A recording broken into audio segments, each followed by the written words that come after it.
Hello there everyone, and welcome to the Build a Flower Semi-Double Chrysanthemum Layering Guide video.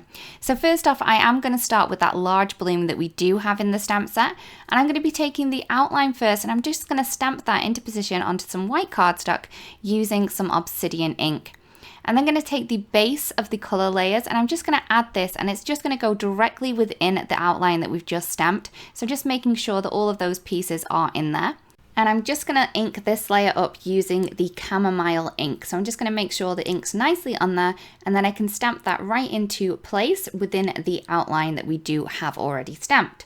So once that one has been done, I'm then going to take the second of the colour layers, and I'm going to line this up using the bottom left petal and also this little piece here where it goes in on the right. They're going to be my little markers that I am going to line up when I do pop this into position.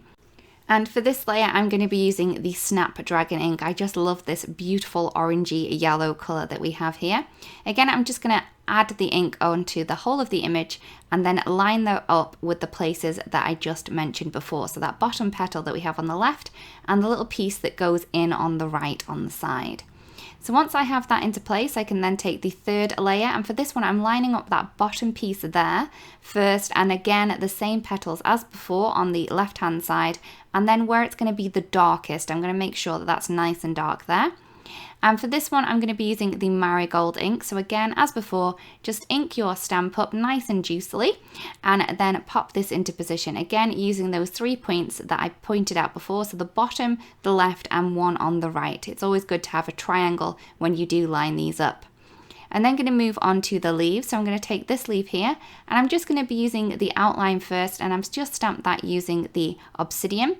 The second of the colour layers, so the first one, the base one, is going to be directly within that outline, and for this one I'm going to be using the frayed leaf, and I'm just going to pop that into position just so it sits snugly inside the outline layer.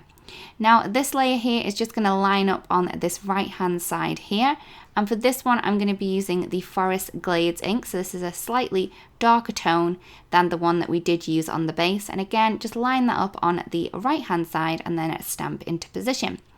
I'm then going to take this more pointy leaf, and I'm going to stamp that into place using some obsidian.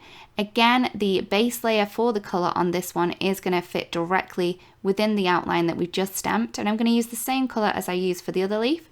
So this one is the frayed leaf that I'm using for the base. So I'm just going to stamp that one into place. Now the second layer on this one is going to line up along that left hand edge there, so you're going to have more of a shadow along that side.